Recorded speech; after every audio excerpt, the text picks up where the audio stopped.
Road traffic accidents and the resultant deaths and injuries are a global public health issue with adverse consequences on development.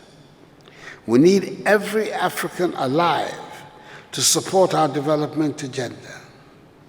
We need the energies, creativity, and the can-do attitude of the vibrant youth to build the Africa we want.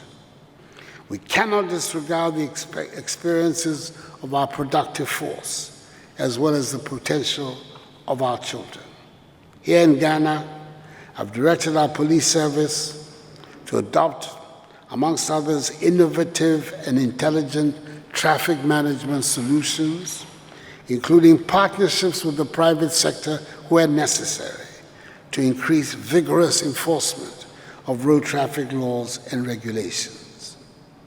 Indeed, indiscipline and disrespect for road regulations, particularly in relation to travel speeds, driving under the influence of alcohol and drugs, wearing of seatbelts, and overtaking without due care for other vehicles, need to be addressed to bring down traffic injuries and fatalities.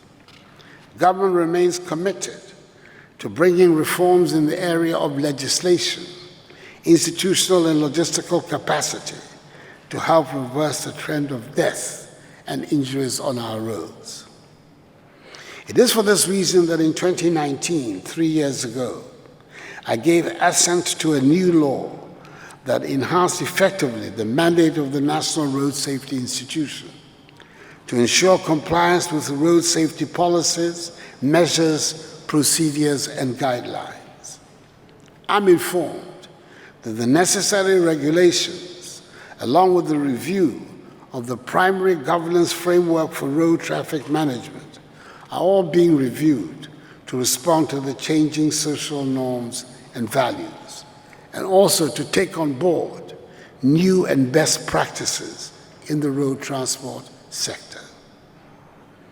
Ladies and gentlemen, we must treat road traffic accidents as a global pandemic and assume equally a more proactive and responsible attitude to deal with it.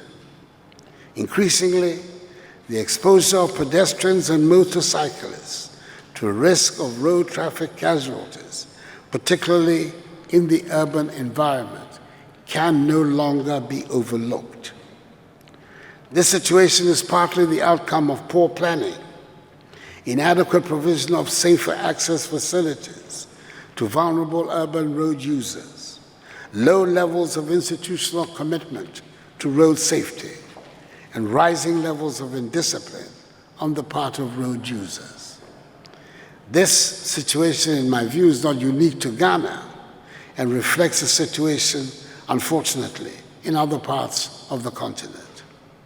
It is challenging, but not a hopeless situation.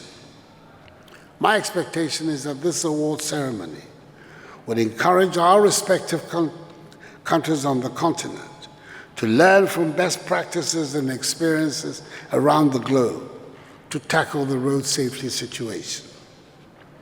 Recognizing the significant negative impact of road crashes around the world,